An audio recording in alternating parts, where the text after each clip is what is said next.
यवतमाल के वानी निवासी राजकुमार जायसवाल, उनकी पत्नी श्रद्धा और 2 साल की बेटी की 15 जून को केदारनाथ हेलीकॉप्टर हादसे में मौत हो गई। डीएनए जांच से पहचान की पुष्टि के बाद परिवार को शव सौंप दिए गए। अब तीनों का अंतिम संस्कार उनके घर पर किया जा रहा है। इस हादसे से परिवार और इलाके में गहरा दुख है।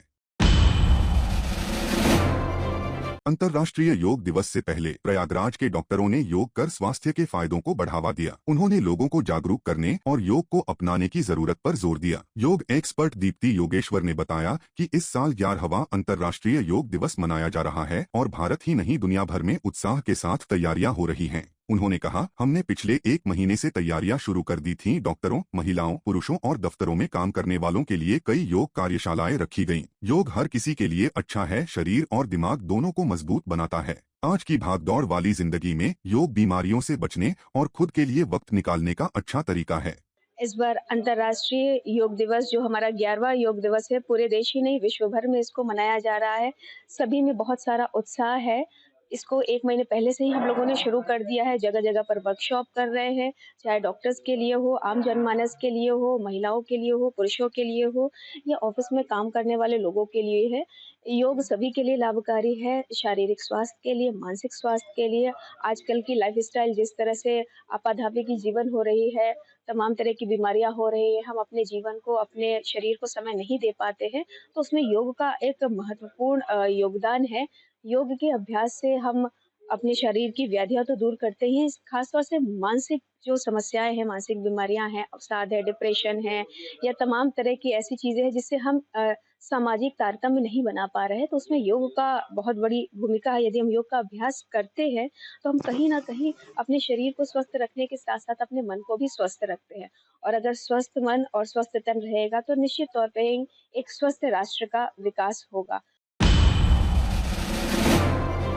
राजधानी दिल्ली से क्रिप्टो फ्रॉड का मामला सामने आया है। दिल्ली की दक्षिण जिला साइबर पुलिस ने साइबर ठगी गिरोह का पर्दाफाश किया है, जो यूएसडीटी क्रिप्टो करेंसी में निवेश पर मोटे मुनाफे का लालच देकर लोगों से लाखों की ठगी कर रहा था। पुलिस ने 6 आरोपियों को गिरफ्तार किया है, जिनके कब्जे से 5 मोबाइल फोन, 1 लैपटॉप और 4 बैंक पासबुक बरामद हुई हैं। पुलिस को दी शिकायत में एक शख्स ने बताया कि उसे फेसबुक मैसेंजर के जरिए एक व्यक्ति ने संपर्क किया। आरोपी ने उसे एक क्रिप्टो ट्रेडिंग ऐप डाउनलोड करने को कहा और यूएसडीटी में निवेश पर मोटे मुनाफे का झांसा दिया। 10 लाख रुपए निवेश करने के बाद जब पीड़ित ने अपने पैसे निकालने चाहे तो उससे 30% क्लियरेंस फीस की मांग की गई, जिसके बाद उसे एहसास हुआ कि उसे ठगा जा चुका है। जो हमारे कंप्लेनेंट हैं उन्होंने हमारे पास शिकायत दी कि उन्होंने एक फेसबुक मैसेंजर के थ्रू किसी एक आदमी से संपर्क किया था, जिसके बाद उस आदमी ने इनके साथ एक लिंक शेयर किया जो कि एक एप्लीकेशन को डाउनलोड करने वाला लिंक था।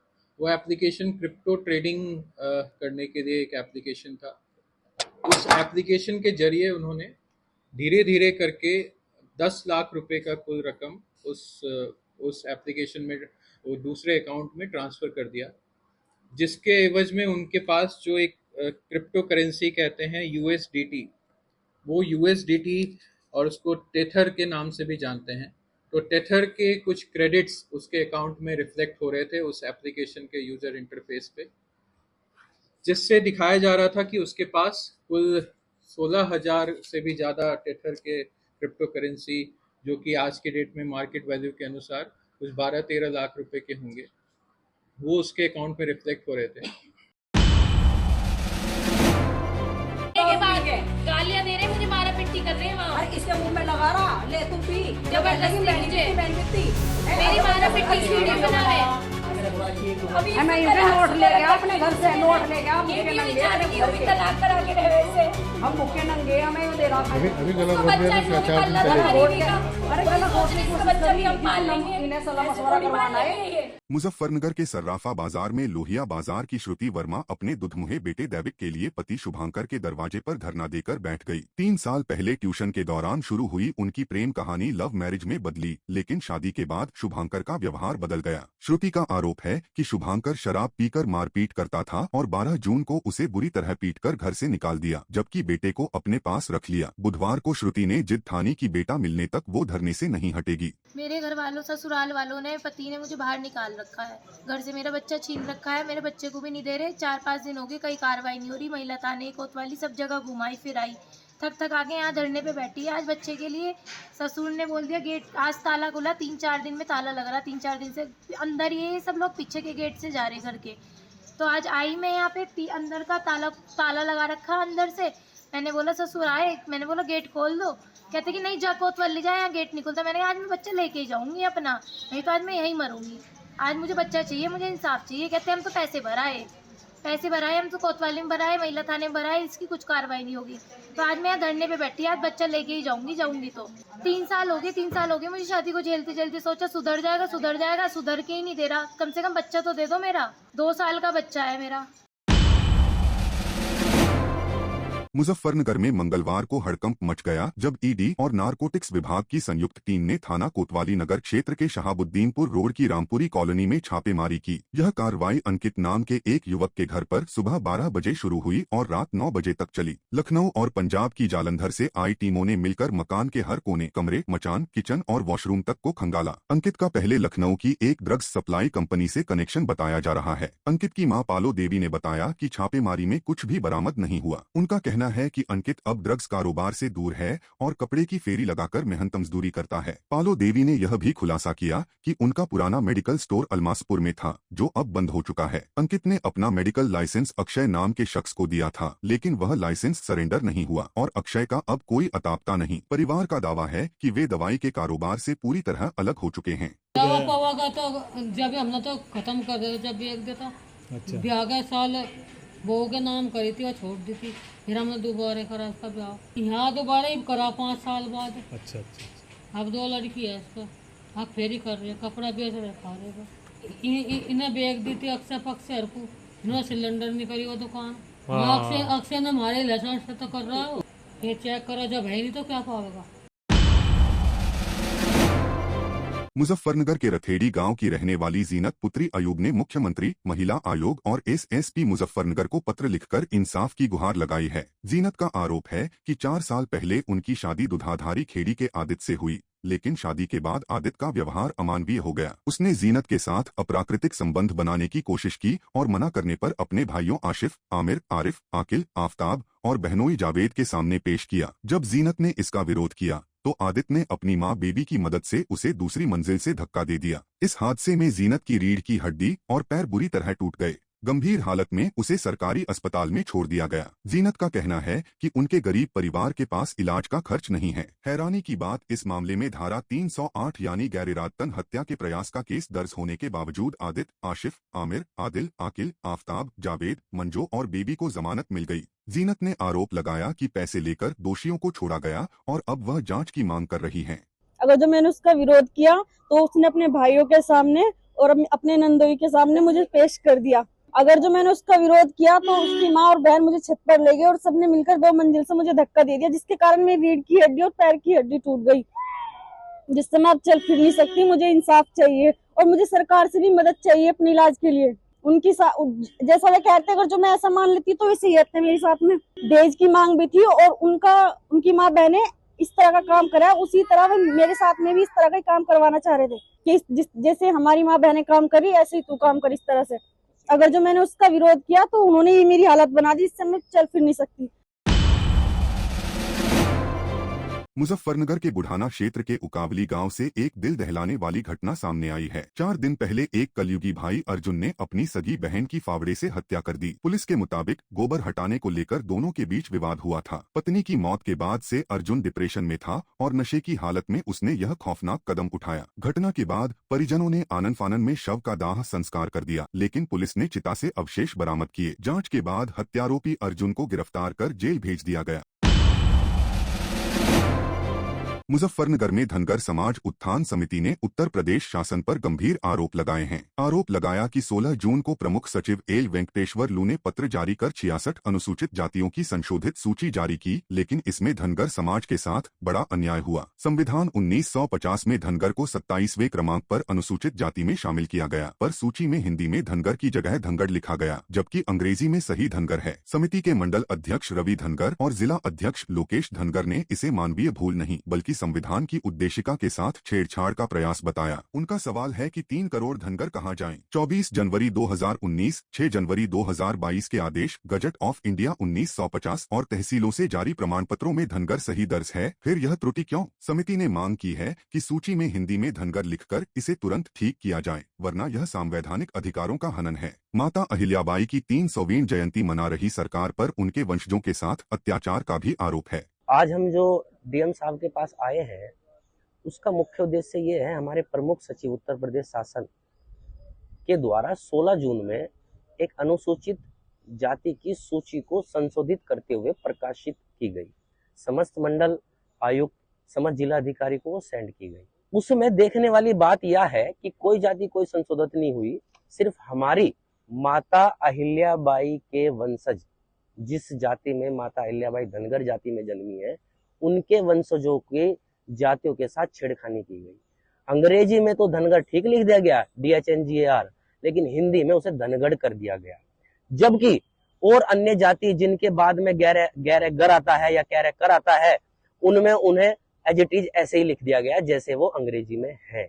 मैं ये आपके माध्यम से, आपका बहुत बहुत धन्यवाद है, मैं आपके माध्यम से, आप लोकतंत्र की चौथी व्यवस्था है जो लोकतंत्र को जीवित रखती है, मीडिया, मैं आपके माध्यम से आपका यह जानकारी पूरे देश भर में फैलाना चाहता हूँ कि जो शासन प्रशासन हमारे देश में माता अहिल्याबाई को 300वीं जयंती मनाते हुए पूजते हैं, पूजा गया है, और उनकी शिक्षाओं को स्कूल वगैरह में सब में बताया गया है कि इनके आचरण पर चलो, तो क्या सरकार हमारी उनके आचरण से स्वयं नहीं सीख पाई कि धनगर जाति की माता अहिल्याबाई होने के बाद उन्होंने सभी जातियों के लिए न्याय किया है, न्याय की देवी है वो, उसी जाति के वंशजों के लिए अन्याय क्यों हो रहा है सरकार में?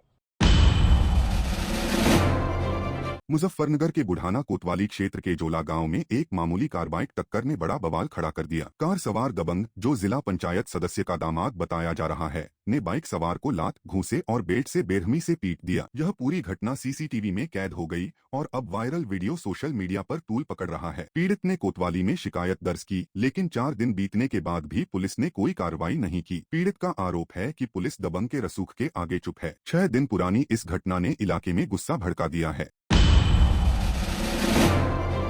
बुलंदशहर से दिल दहला देने वाली खबर सामने आई है। बुधवार सुबह जहांगीराबाद कोतवाली क्षेत्र के जानीपुर चंदौस तिराहे के पास एक भीषण सड़क हादसा हुआ। बदायूं के सहसवान से शादी समारोह में शामिल होकर दिल्ली के मालवीय नगर लौट रहा एक परिवार उस वक्त हादसे का शिकार हो गया जब उनकी स्विफ्ट कार अनियंत्रित होकर पुलिया से टकराई और आग का गोला बन गई। कार में सवार 6 लोगों में से 5 की जिंदा जलकर दर्दनाक मौत हो गई, जबकि 17 वर्षीय गुलनाज गंभीर रूप से घायल हो गई। पुलिस और फायर ब्रिगेड ने मौके पर पहुंचकर आग पर काबू पाया और गुलनाज को तुरंत सामुदायिक स्वास्थ्य केंद्र में भर्ती कराया। मृतकों में जुबेर, तनवीर, मोमिना, जेबा उर्फ निदा और 2.5 साल का जैनुल शामिल हैं। पुलिस के मुताबिक ड्राइवर को नींद की झपकी आने से यह हादसा हुआ। शवों को पोस्टमार्टम के लिए भेजा गया है और पुलिस मामले की जांच में जुटी है। इस दुखद घटना ने पूरे क्षेत्र में शोक की लहर दौड़ा दी है। घटना ये हुई है कि गाँव से आ रहे थे, चमरपुरे से, वहाँ शादी थी, वहाँ गए थे शादी में, तो वहाँ से वापस आ रहे थे, तो बाइक को बचाने के चक्कर में गाड़ी डिसबैलेंस हुई है, लगी है, पुलिया में लगी है, क्या है, ऐसे करके गाड़ी साइड से गिरी और गाड़ी में आग लगी है। आग लगने के बाद में फिर जो भी हुआ होगा वो तो। आज दिनांक 18 जून को सुबह 5:30 बजे थाना जंगीराबाद पर सूचना प्राप्त हुई कि थाना क्षेत्र के जंगीराबाद बुलंदशहर मार्ग पर ग्राम जानीपुर के निकट एक स्विफ्ट कार दुर्घटनाग्रस्त होने के बाद उसमें आग लग गई है। सूचना पर तत्काल थाना जंगीराबाद पुलिस एवं फायर ब्रिगेड के द्वारा मौके पर पहुंचकर बचाव कार्य शुरू किया गया, जिसमें एक घायल गुलनाज पुत्री तनवीर उम्र 28 वर्ष को घायल अवस्था में निकालकर CHC जंगीराबाद उपचार हेतु भेजा गया है। अन्य सवार 5 व्यक्तियों की मृत्यु हो गई है। प्राथमिक जांच में संज्ञानित हुआ है कि ये सभी 6 व्यक्ति चमनपुरा थाना सहसवान जनपद बदायूं में एक विवाह समारोह में शामिल होकर वापस मालवीय नगर दिल्ली लौट रहे थे। सुबह के समय ड्राइवर को नींद की झपकी आने के कारण गाड़ी अनियंत्रित होकर रोड साइड पुलिया से टकराकर पलट गई एवं जिसमें आग लग गई। घायल का उपचार जंगीराबाद में प्रचलित है एवं शवों का पंचायतनामा एवं पोस्टमार्टम की कार्रवाई कराई जा रही है। अग्रिम विधिक कार्रवाई की जा रही है। महोबा जिला अस्पताल से चौंकाने वाली खबर सामने आई है। विज्ञान और तकनीक के इस दौर में भी चिकित्सा व्यवस्था में अंधविश्वास का बोलबाला है। कबरई थाना क्षेत्र के गहरा गांव के मंगल प्रजापति ने पत्नी से विवाद के बाद जहरीला पदार्थ निगल लिया। गंभीर हालत में उन्हें जिला अस्पताल के इमरजेंसी वार्ड में भर्ती कराया गया, लेकिन यहाँ का नजारा देख परिजन दंग रह गए। आरोप है कि डॉक्टर दीपक कुमार ने चारकोल मेडिसिन की जगह साधारण कोयले का घोल बनाकर मंगल को पिला दिया। परिजन महेश राजपति ने इसे घोर लापरवाही और अंधविश्वास बताया। डॉक्टर दीपक ने कोयले के घोल को फायदेमंद ठहराने की कोशिश की, लेकिन सीएमएस डॉक्टर पवन अग्रवाल इस मामले से कन्नी काटते दिखे। मंगल की हालत गंभीर होने पर उन्हें हायर सेंटर रेफर कर दिया गया। यह घटना सवाल उठाती है कि जब जिला अस्पताल में जरूरी दवाएं तक नहीं तो मरीजों की जान किसके भरोसे। परिजनों और स्थानीय लोगों ने इस लापरवाही की उच्चस्तरीय जांच और दोषियों पर कार्रवाई की मांग की है। दवा लिखी, उसको बोलते चारकोल। जब हम दवा लिखी तो अंदर पता कि अंदर नहीं मिली, फिर हम बाहर वाले मेडिकल स्टोर सब जगह घूमे, हमें कहीं नहीं मिली। इसके बाद हम सीएमएस साहब से पूछने की दवा हमें कहीं नहीं मिल रही है, हम क्या करें। तो उन्होंने कहा कि ये दवा जो होती है आप लकड़ी, उसको लकड़ी में आग लगाइए तो जलेगी, तो लकड़ी उसमें भूनने के बाद उसको पीसना, उसको पिवा देना आप, वही के दवा है ये। तो मैंने कहा कि हम ये नहीं, अब दूर के हैं, पैसे आ हमारे 20-25 में गाँव है, आप तो कहीं से अगल बगल निकल लीजिए तो आपको हो जाएगा। सर जैसे चारकोल टैबलेट दी रही है इनको, तो अगर जैसे चारकोल टैबलेट अगर अवेलेबल नहीं होती तो उसमें कोयले घोल के खिला दिया जाता है कि जहर वगैरह एब्जॉर्ब हो जाए। सर देसी तो अभी प्रेफर ऐसा तो होना नहीं चाहिए, लेकिन क्या है, अब जैसे टैबलेट अपने पास अवेलेबल नहीं थी तो चारकोल की जगह कोयला या ब्रेड वगैरह जला के उसको पानी में घोल के पिला सकते हैं। कोयला नहीं घोल के पिलाया, चारकोल बना के पिलाया जाता है। नहीं डॉक्टर ने लिखी चारकोल टैबलेट, मुझे पूरी जानकारी नहीं है इस बात की। नहीं कोयला कोई घोल के पिलाया गया, चारकोल बना के, चारकोल की टैबलेट आती है, बाजार में सब जगह मिल जाती है, हर जगह। मुजफ्फरनगर के सिविल लाइन थाना क्षेत्र में रोडवेज बस अड्डे पर उस वक्त हंगामा मच गया जब रोडवेज बस चालकों ने चालान काटे जाने के विरोध में रास्ता जाम कर दिया। 8 से 10 बसों के चालान काटे जाने से गुस्साए चालकों ने रोडवेज बस अड्डे पर प्रदर्शन शुरू कर दिया, जिससे यातायात पूरी तरह ठप हो गया। मौके पर क्षेत्राधिकारी के नेतृत्व में भारी पुलिस बल पहुंचा और चालकों को समझाने की कोशिश की। स्थानीय पुलिस स्थिति को नियंत्रित करने में जुटी रही, लेकिन चालकों का गुस्सा शांत होने का नाम नहीं ले रहा था। रुड़की में रोटरी क्लब रुड़की ने साक्षी वेलफेयर ट्रस्ट की राष्ट्रीय अध्यक्ष शालू सैनी को उनके अनुकरणीय कार्य के लिए उत्कृष्टता पुरस्कार से सम्मानित किया। लावारिस शवों के अंतिम संस्कार और गरीब परिवारों की मदद के लिए उनकी निस्वार्थ सेवा को रोटरी क्लब के गवर्नर राजपाल सिंह, SP देहात और गणमान्य व्यक्तियों ने जमकर सराहा। शालू सैनी ने बताया कि वह उत्तर प्रदेश, उत्तराखंड और हरियाणा में लावारिस शवों के साथ साथ उन परिवारों के मृतकों का अंतिम संस्कार करती हैं जो आर्थिक तंगी के कारण ऐसा नहीं कर पाते। वर्ल्ड गिनीज रिकॉर्ड होल्डर और सिंगल मदर शालू ने भावुक होते हुए कहा, मैं एक ठेले वाली हूँ, लेकिन बाबा महाकाल की कृपा और सहयोगियों के समर्थन से यह सेवा कर पा रही हूँ। उन्होंने यह सम्मान बाबा महाकाल और अपने सहयोगियों को समर्पित किया। शालू की इस प्रेरणादायक कहानी ने हर किसी का दिल जीत लिया। जो मेरे अपने थे उन लोगों ने मुझे शादी तक में बुलाना छोड़ दिया है, उन लोगों ने मुझे अपनी खुशी के मौके में बुलाना छोड़ दिया है। क्यों? क्योंकि मैं ज़्यादातर या तो कब्रिस्तान रहती हूँ या तो शमशान घाट रहती हूँ, तो लोगों को लगने लगा है कि मैं किसी की अच्छी सभा में जाने के योग्य नहीं रही हूँ, या फिर कहीं किसी के शादी के माहौल में, खुशी के माहौल में मैं उन लोगों का हिस्सा नहीं बन सकती हूँ। तो मेरी जो साथी रही कभी, जिन्होंने साथ चले, आज अगर उनके घर में शादी हो, बच्चा हो, कोई खुशी का माहौल हो, तो वो मुझे नहीं बुलाते, सिर्फ इसलिए क्योंकि मैं शमशान घाट की सेवा करती हूँ। लेकिन उसके लिए मुझे कोई दुख नहीं होता है, मुझे गर्व है कि परमात्मा ने मुझे इस सेवा के लिए चुना। ये जो सेवा है ये महाकाल जी की दी है और उन्हीं के आदेश से मैं सेवा को कर रही हूँ। ना तो मैं कल कुछ थी, ना आज कुछ हूँ, ना कल कुछ होगी, क्योंकि मैं सिर्फ निमित्त मात्र हूँ। करने वाले प्रभु हैं, वही करा रहे हैं। आप सब जैसे भाई बहनों का साथ मिल रहा है, सपोर्ट मिल रहा है, सहयोग मिल रहा है, तो ये सेवा लगातार पिछले 6 सालों से चली आ रही है और परमात्मा ने चाहा और आप सबका साथ रहा तो ये सेवा ऐसे ही चलती रहेगी। जब तक मैं जीवित हूँ मैं तो बाबा से कृपा करूँगी कि वो हमेशा मुझे इस सेवा से जोड़ो रखिए, क्योंकि ये सेवा करने के बाद मुझे पता चला है कि जीवन और मृत्यु ही सत्य है। इसके बीच की जितनी ज़िंदगी हम जीते हैं वहाँ कुछ नहीं है। आजमगढ़ के डीएम रविंद्र कुमार पर गंभीर आरोपों ने तूल पकड़ लिया है। सिंचाई विभाग के अधिशासी अभियंता अरुण सचदेव ने दावा किया कि डीएम ने उन्हें अपने आवास पर बुलाकर गाली गलौज की और जान से मारने की धमकी दी। इस घटना के विरोध में सिंचाई विभाग के अधिकारियों और कर्मचारियों ने मुजफ्फरनगर के आर्य समाज रोड पर प्रदर्शन किया। इसके बाद प्रदर्शनकारी पैदल जिलाधिकारी कार्यालय पहुंचे और जोरदार नारेबाजी की। उन्होंने डीएम को बर्खास्त करने, मुकदमा दर्ज करने और उनकी पिछली पोस्टिंग की जांच की मांग की। राष्ट्रपति, प्रधानमंत्री और राज्यपाल के नाम ज्ञापन भी सौंपा गया। इस घटना ने पूरे प्रदेश में हलचल मचा दी है। मुजफ्फरनगर में एक सनसनीखेज मामला सामने आया है। श्री गुरु सिंह सभा के प्रधान सरदार सतपाल सिंह मान को धमकी भरे कॉल्स आ रहे हैं। कॉलर ने खुद को अकाल तख्त साहिब के सचिव बगीचा सिंह का जत्थेदार बताकर धमकियां दी। सतपाल सिंह ने अमृतसर जाकर बगीचा सिंह से मुलाकात की तो पता चला कि यह नंबर उनका नहीं है और कॉलर कोई असामाजिक तत्व है। इस घटना से सतपाल सिंह और उनके परिवार को जानमाल का खतरा है। अकाल तख्त साहिब ने भी कार्रवाई की स्वीकृति दे दी है। गुरु सिंह सभा ने एसएसपी से मांग की है कि इस नंबर की जांच कर आरोपी के खिलाफ सख्त कानूनी कार्रवाई की जाए और सतपाल सिंह को सुरक्षा दी जाए। ऐसा हुआ, कई दिनों से मुझे फोन आ रहे थे कि आपके बरखिलाफ, पहले तो उन्होंने पूछा कि आप मुजफ्फरनगर में श्री गुरु सिंह सभा के प्रधान हो। मैं कहा हाँ जी। आपका नाम सतपाल सिंह मान है? मैं कहा हाँ जी। कहने लगे आपके बरखिलाफ कई शिकायतें आई हैं हमारे पास। मैं कहा जी आप कौन बोल रहे हो? कहने लगे मैं अकाल तख्त जत्थेदार का सेक्रेटरी बोल रहा हूँ, बगीचा सिंह।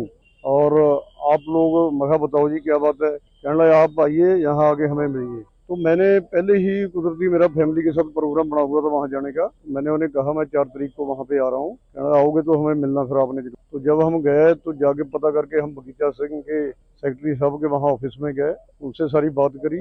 उन्होंने बताया कि मैंने तो कोई फ़ोन नहीं करा, मैं कोई आपके बरखिलाफ आप कोई शिकायत नहीं है यहाँ पे। मुजफ्फरनगर के रोहाना बिजली घर पर रिश्वतखोरी का सनसनीखेज मामला सामने आया है। भारतीय किसान यूनियन तोमर के युवा प्रदेश अध्यक्ष अंकित गुर्जर ने डीएम उमेश मिश्रा के नाम ज्ञापन सौंपकर शिकायत की कि सैदपुर गांव की विधवा शब्बीरी से ट्यूबवेल कनेक्शन के लिए जे और एसडीओ ने 1 लाख रुपए की रिश्वत मांगी। 4-5 महीने से चक्कर काट रही शब्बीरी को कनेक्शन नहीं मिला, जबकि ओवरलोड के बावजूद नवाब नामक व्यक्ति को कनेक्शन दे दिया गया। शब्बीरी की फसल गर्मी से बर्बाद हो रही है और परिवार की आजीविका खतरे में है। यूनियन ने 10 दिन में समाधान न होने पर एसडीओ ऑफिस पर अनिश्चितकालीन धरना देने की चेतावनी दी। डीएम ने तुरंत बाहर आकर किसानों की बात सुनी और अधिकारियों को त्वरित कार्रवाई के निर्देश दिए। एक रोहाना के पास गांव पड़ता है, गांव सैदपुर। वहां पर शब्बीरी नामक महिला का एक खेत है, लगभग 5-7 बीघे के करीब। इनके पति की भी मृत्यु हो चुकी है। लगभग 6-7 महीने से बिजली विभाग के चक्कर काट रही है और एक ट्यूबवेल का कनेक्शन लेना चाहते हैं। इनको ट्यूबवेल का कनेक्शन नहीं मिल पा रहा है। अधिकारी कहते हैं कि वह ओवरलोड हो चुका है, ट्रांसफार्मर जो लगा हुआ है। आप 1 लाख रुपए जमा करें, नया ट्रांसफार्मर आएगा तब आपको इस पर कनेक्शन दिया जाएगा। हमारा कहना यह है, एक शब्बीरी नाम की व्यक्ति ने भी फार्म ऑनलाइन किया था, इससे 10,000 रुपए लिए गए। एक वहीं का नवाब नाम का निवासी है सैदपुरे का, उसका तो उस पर कनेक्शन कर दिया गया। अगर उस पर पहले से ही 4-5 कनेक्शन ओवरलोड हो रहे थे तो नवाब का कनेक्शन क्यों किया गया? मुजफ्फरनगर के जिला कलेक्ट्रेट पर बुधवार को आम आदमी पार्टी ने बिजली कटौती, बदहाल विद्युत व्यवस्था और बिजली दरों में प्रस्तावित वृद्धि के खिलाफ जोरदार प्रदर्शन किया। आपके जिलाध्यक्ष अरविंद बालियान के नेतृत्व में दर्जनों कार्यकर्ताओं ने बिजली कटौती ने खोली योगी की पोल। जनता बोले हल्ला बोल और बिजली कटौती भी बिल की मार, योगी जी ये कैसा व्यवहार जैसे नारे लिखी तख्तियों के साथ जमकर नारेबाजी की। कार्यकर्ताओं ने योगी सरकार पर वादा खिलाफी का आरोप लगाते हुए 24 घंटे निर्बाध बिजली की मांग की। प्रदर्शन के दौरान राज्यपाल को संबोधित ज्ञापन भी प्रशासनिक अधिकारियों को सौंपा गया। देखिए, आज बिजली को लेके जिला मुख्यालय पे प्रदर्शन कर रही है आम आदमी पार्टी की यूनिट। और बिजली से जिला मुजफ्फरनगर की जनता, उत्तर प्रदेश की जनता बड़ी त्राही है। और अभी एक फरमान कल आप सब लोगों ने पेपर के माध्यम से भी पढ़ा होगा, हमने भी पढ़ा है। बिजली की दरें 12 से 13 रुपए यूनिट करने जा रहे हैं। और जो सरचार्ज है, जो सरचार्ज 110 रुपए था शहर में, उसको 190 रुपए करने को जा रहे। गाँव में जो 90 रुपए चार्ज था उसको 110 रुपए करने को जा रहे। मुजफ्फरनगर में जिला पंचायत सभागार में एडीएम प्रशासन संजय कुमार सिंह की अध्यक्षता में किसान दिवस आयोजित हुआ। इस दौरान किसानों की 31 शिकायतें दर्ज की गईं, जिनमें बिजली बिलों के अधिक आने और केसीसी बनवाने में बैंकों के असहयोग की समस्या प्रमुख थी। जिला कृषि अधिकारी राहुल सिंह तेवतिया ने पिछले किसान दिवस की शिकायतों के निस्तारण की जानकारी दी और कृषि योजनाओं का ब्यौरा दिया। किसानों को अनुदान, कृषि उपकरण और योजनाओं के लाभ की विस्तृत जानकारी दी गई। अपर जिलाधिकारी ने अधिकारियों को शिकायतों का समयबद्ध निस्तारण करने और जन शिकायत ऐप पर अपलोड करने के निर्देश दिए। उप निदेशक कृषि प्रमोद कुमार सिरोही ने सभी का आभार व्यक्त कर कार्यक्रम का समापन किया। इससे इतर किसान नेता धर्मेंद्र मलिक ने किसान दिवस को लेकर अपनी नाराजगी व्यक्त करते हुए कहा कि चौतरफा भ्रष्टाचार को बोलबाला है। किसान दिवस में सिंचाई से संबंधित, नहरों का पानी टेल तक पहुंचाने से संबंधित, बैंक से संबंधित, कोऑपरेटिव बैंक से संबंधित, लोन से संबंधित और चकबंदी की बात मैंने कर ही लिया, सड़कों से संबंधित, विद्युत से संबंधित बहुत सारे प्रकरण आए हैं जिनका समयबद्ध निस्तारण कराया जाएगा।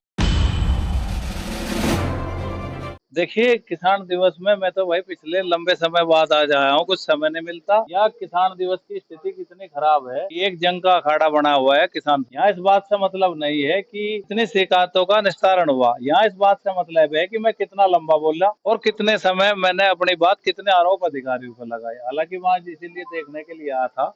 तो यहाँ पे क्या है कि किसान दिवस का जो मैंडेट है, न कोई पुलिस का अधिकारी है, न विभाग के अध्यक्ष हैं, एक्शन एसडीओ लेवल के लोग बैठे हुए हैं।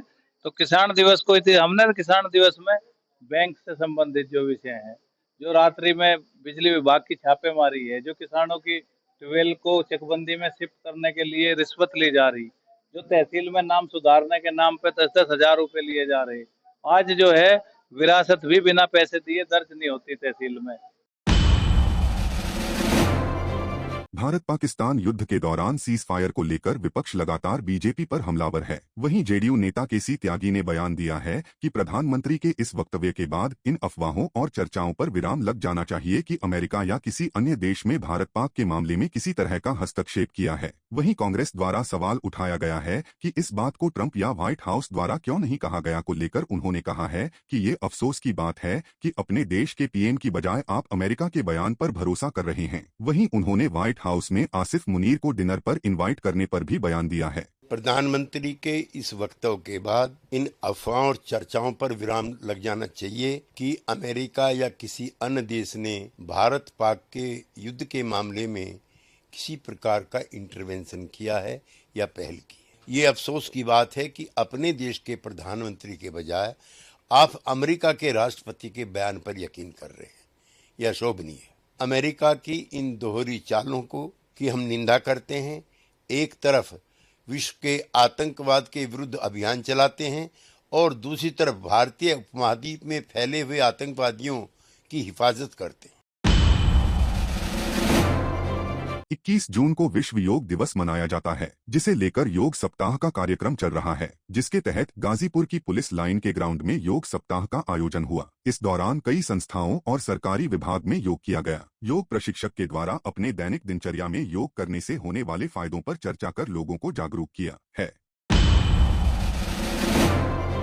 चेन्नई में एक्टर आर्या के मशहूर सी शेल रेस्टोरेंट्स पर इनकम टैक्स विभाग ने छापेमारी की है। अन्ना नगर, वेलाचेरी और दुरईपक्कम में स्थित ये Arabian restaurants Dubai based company से जुड़े हैं, जो तमिलनाडु और केरल में काम करती है। कोच्चि में टैक्स चोरी की शिकायत के बाद शुरू हुई इस जांच में अधिकारियों ने रेस्टोरेंट मालिकों के घरों की भी तलाशी ली। ये छापे रेस्टोरेंट्स की वित्तीय अनियमितताओं की जांच का हिस्सा हैं।